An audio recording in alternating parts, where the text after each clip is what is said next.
یا ایھا الناس، اے لوگو، انا خلقناکم، ہم نے تمہیں پیدا کیا. نوٹ کیجئے اس کو، یہ تمام انسانوں کے مابین پہلی وحدت مشترک ہے، وحدت مشترکہ جو سب کے درمیان ہے. کافر ہو، مومن ہو، مسلم ہو، ہندو ہو، پارسی ہو، عیسائی ہو، مشرق کے ہو، مغرب کے ہو، سرخ ہو، سفید رنگ کے ہو، سیاہ ہو، کوئی بھی. سب سے پہلی بات مشترک کیا ہے؟ انا خلقنا، پیدا ہم نے کیا. سب خالق ایک ہے، وحدت الہ، وحدت خالق. نمبر 2، من ذکر و انثی، اور یہ ہم نے پیدا کیا ہے ایک مرد اور ایک عورت سے. یہ دوسرا اہم نقطہ ہے. چاہے تمہاری نسلیں جدا ہیں، چاہے تمہاری شکلیں جدا ہیں، تمہاری رنگتیں جدا ہیں، تمہاری بولیاں جدا ہیں، کچھ بھی ہے، لیکن تم سب ایک انسانی جوڑے کی اولاد ہو، آدم اور حوا. گویا کہ وحدت آدم یہ دوسری مشترک چیز ہے تمام انسانوں کے مابین. وحدت خالق نمبر 1 اور وحدت آدم نمبر 2. ان دو رشتوں میں تمام انسان ایک دوسرے کے ساتھ جڑے ہوئے ہیں.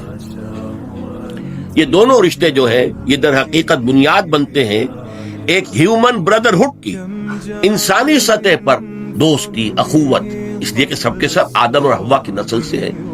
اب آپ سوچئے کہ اگر ایوولوشن کا وہ نظریہ جو اس وقت دنیا میں عام ہے وہ سامنے رہے تھے، پتہ نہیں کوئی پوری کی نسل تھی جو کسی ایوولوشنری پروسیس کے ساتھ وہ انسان بن گئی، ان کے درمیان کوئی رشتہ نہیں ہے.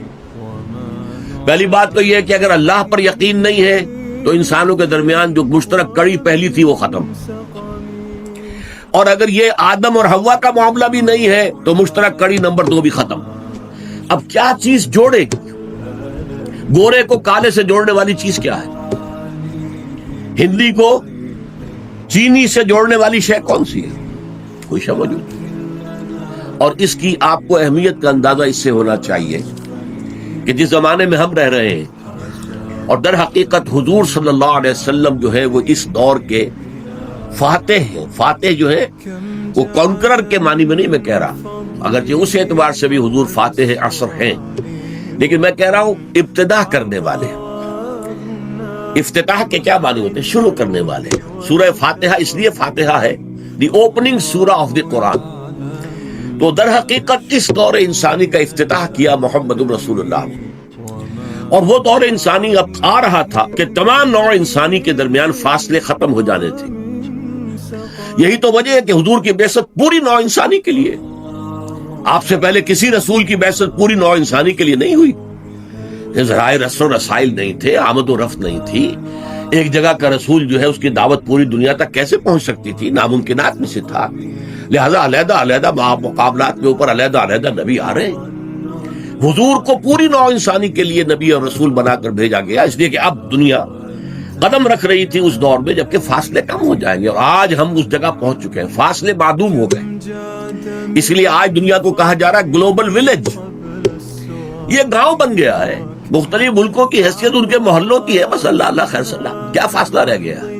ہم اپنی آنکھوں سے دیکھ رہے ہیں کہ جو صحرا عراق کے اندر اس وقت ہو رہا ہے، یا بغداد پر جو آہن و آتش کی بارش ہو رہی ہے، آنکھوں سے دیکھ رہے ہیں. کہاں ہے فاصلہ؟ بش صاحب تقریر کرتے ہیں اور وہ وہاں پر جو ہے کسی پریس کانفرنس سے خطاب کر رہے ہیں، ہم اپنی آنکھوں سے دیکھ رہے ہیں. فاصلے ختم ہو گئے. لیکن یہ سارے فاصلے ختم ہوئے ہیں خارج میں. اندر انسان کے وہ فاصلے کیوں کہ تو ہیں.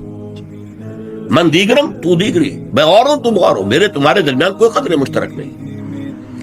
میں واقعتاً یہ ہے کہ امریکی قوم کو اس اعتبار سے دستوری سطح پر، قانونی سطح پر ڈسکریمنیشن کو ختم کرنے کی جتنی کوشش کی گئی ہے وہاں انسانی بس میں نہیں ہے کہ اس سے زیادہ کوشش کی جا سکے.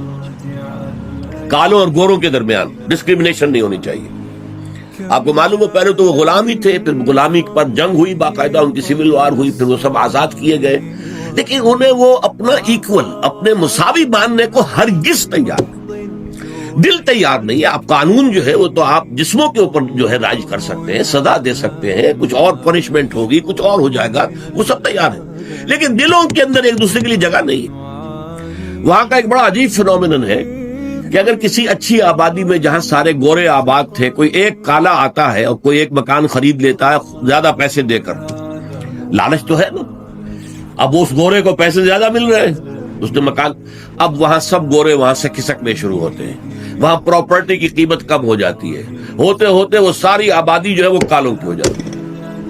پورے ڈاؤن ٹاؤنز جو ہیں امریکہ کے، اب جو ساؤدرن اینڈ ہے مینہٹن کا، سب کالے بستے ہیں وہاں پر۔ اسی طریقے سے مینہٹن کا جو شمالی کونا ہے اس میں بھی سب کے سب کالے بستے ہیں۔ اسی طریقے سے واشنگٹن میں جو اصل ہے ڈاؤن ٹاؤن واشنگٹن سارا بلیکس کا ہے۔ کے جو ہے دلوں کا معاملہ جو ہے وہ بالکل اور ہے۔ دلوں کو جوڑنے کے لیے تو کوئی سیمنٹ سبسٹنس چاہیے نا، وہ سیمنٹ سبسٹنس کون سا ہے؟ بھائی میں ہوں اور یہ ہے، لیکن میری ماں ایک ہی ہے، ہم ہوا کی اولاد ہیں، ہمارا باپ ایک ہی ہے، ہم سب جو ہے آدم کی اولاد ہیں، اور سب سے بڑھ کر یہ کہ ہمارا خالق ایک ہے، سب اسی نے ہم کو بنایا۔ یہ دو چیزیں آج انسانی عالمی سطح پر اخوت اور امن کی جو اگر بنیاد بن سکتی ہے تو یہ دو جڑیں ہیں، اگر جو دونوں جڑیں نہیں آئیں گی تو عالمی سطح پر امن کا پیدا ہونا، ایک دوسرے کے لیے اچھے جذبات کا پیدا ہونا، ایک دوسرے کے لیے اخوت کا پیدا ہونا، محبت کا ناممکنات میں سے۔ مغربی تہذیب اس اعتبار سے بانجھ ہے، آج کے علوم اس اعتبار سے بانجھ ہے، وہ انسانوں کو جوڑنے کے لیے کوئی بنیاد نہیں دے سکتے۔